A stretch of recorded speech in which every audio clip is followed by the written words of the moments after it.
Aiy-yu-kwee, Malita, and this is my channel, The Midnight Librarian.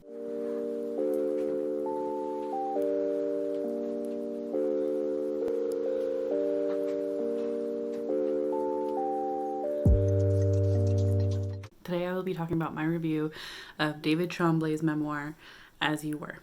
Before we get started, I just want to say thank you to the publisher for sending me an advanced reader's copy. This book will release February 16th, 2021. I apologize, I need to figure out how to say that. DZANC Books. Thank you so much.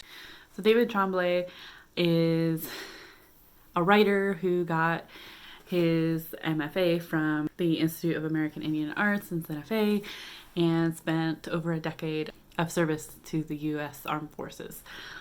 And this is essentially his memoir, and I think it's best if I just read the back. A hypnotic, brutal, and unstoppable coming-of-age ceremony echoing from within the aftershocks set off by the American Indian boarding schools, fanned by the flames of nearly 15 years of service in the armed forces, exposing a series of inescapable prisons and the invisible scars of attempted erasure. David confronts the compounded traumas of his childhood, searching for the domino that fell and forced his family into a cycle of brutality and denial of their own identity. So David Tremblay is Indigenous and of Indigenous descent. However, because his grandmother went to boarding school and brought home the corporal punishment, as well as essentially did what the American Indian boarding schools were supposed to do, in that it was the erasure of her culture, what she knew, and went into her family with the corporal punishment that happened to her in the boarding school. Tremblay, his father, knew they were Indigenous but didn't know how to be Indigenous, didn't know anything about it. Later on, David ends up learning some himself but still feels this imposter identity disconnect, cultural disconnect from it. With all that in mind, know that this book is going into David Tremblay's traumas of his childhood, as well as the repeated cycle of trauma throughout his family's history. So there are quite a few trigger warnings or content warnings that I've written down for this book in particular, and that is child abuse, rape, sexual assault, suicide ideation, suicide, graphic depictions of injury, death of a parent, death of animals including dogs, bullying, the use of the term Indian instead of Indigenous, self-harm, murder, PTSD, domestic abuse, racism, homophobia, alcohol abuse, and colonization. David Tremblay also goes into some aspects of his tour in Iraq, so please be aware of that going into this. With that, I feel like this book is very heavy-handed.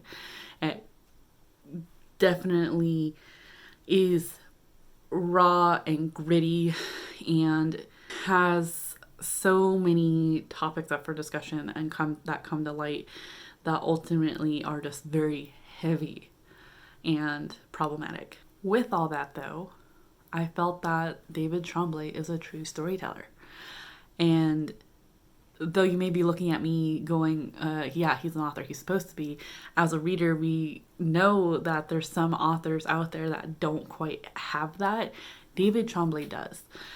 I felt that I was being told David's story, that David Tremblay was telling me his story, and I was engaged. I was in it. And although the topics are heavy and crude and just heartbreaking, I enjoyed it. As weird as it seems to rate someone's memoir, this exposed wound to hand out to people to see your true self and see your life and let them judge it, the thought of reviewing that seems very, based off the fact of how I received it, seems very odd. With all that said, gave it 5 out of 5 stars. How many ways can I say that this was good but intense? It's heavy. Yeah, as intense as it can get. Throughout most of this book, David does a fantastic job in kind of buffering that. You get dropped into this story. You dropped into it and you have to wade through it to the end. However, David Tremblay does have buffers of dry humor, sarcasm to kind of help buffer you between some of the intense scenes that happen in the intense chapters, which is helpful and makes it so that I was able to read a couple of chapters a night. As much as I wanted to keep going, I had to stop and just kind of take in what David was telling me, because it's a lot. There's a sentence in here that makes sense in how he's trying to tell it. So it's not a spoiler or anything, but trying to tell this story is like when someone asks why a marriage didn't work and the explanation falls short. And the person asking the question fails to realize the stuff that they're hearing is only the parts of the story the other person is willing to breathe life back into. You know, if you tell them everything, they'll go numb like you. Then the stories don't quite sting as much. They'll be missing something. You'll scribble down a splattering of what has popped in your mind. It's not a tell-all. It's not, but I feel like I got a lot from it. Cultural crisis, the identity crisis, this cycle of trauma throughout a family that can happen because of this. But there's other things too that I thought were like, there's a lot to unpack in here. I don't think there will ever be a time where I'm not unpacking something from this book. There are things in here that weren't directly said that I was like questioning. For instance, the bystander effect, in terms of how many people saw what was going on and didn't do anything to help. And as I was reading it, it actually like reminded me of my family, because it's it felt like one of those things of just like, you make it humorous because what's the alternative? And I feel like a lot in my family do that, particularly when they're discussing trauma. I'm not trying to discourage you with how heavy it is with the trauma that it has. I feel like this has a lot to talk about in terms of the trauma, in terms of the after effects of boarding schools, of the after effects of cyclical trauma in a family. The lack of help in society are things in here that reminded me of my dad based off what he's told me about his childhood. There are things that reminded me of his dad that I got bits and pieces of from his childhood. This reminded me of my mom and her dad based off the stories of his childhood. And for a bit, it was almost weird for me. It was like this realization, because there are certain parts in here that I came to recognize as, oh, that was just how they lived back in the 70s or 60s. That's just what happened. This was 80s and 90s. So it was quite the eye-opener that this is still happening, that this still needs to be recognized, this still needs help. So yeah, that is my thoughts on this book.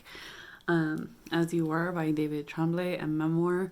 If you think you are able to pick it up, I do highly suggest it. Like I said, it is heavy. It is just full of just topics of discussion. So much to unpack, but I believe it is worth reading. So that is my review of As You Were by David Tremblay, a memoir. I hope I was able to get something across. I feel like I keep thinking I need my reviews better, and anytime I sit down and actually try to talk about it, I'm like doing this a lot, thinking that's going to pull my thoughts out into a coherent manner that will be able to let you understand what exactly I am thinking about this. So hopefully something transferred. I thought it was important and beautiful and heart-wrenching. If you have read it, I'd love to hear your thoughts in the comments below. Otherwise, this book is out February 16th, 2021. I do suggest you try it. I think it says a lot, and there's a lot to discuss about being able to pinpoint chapters and unpack them and be able to go, that's something that my partner said, or that's something my dad said, or that's something that this community member said because something similar happened. I think that's a critique on our society I think it's a critique on our mental health, on how our society treats it, on how our society treats trauma, and how we're struggling to even recognize that cyclical traumas happen in families and communities, and the fact that it's still happening, it's still out there, is a huge critique on our current society and just how much more we need to grow. I'll have some links down in the description down below on missing, murdered Indigenous women and girls in Two-Spirit, LGBTQ community. I will also leave a link to suicide awareness hotlines. Yeah. I will see you again in a video very soon. Chew.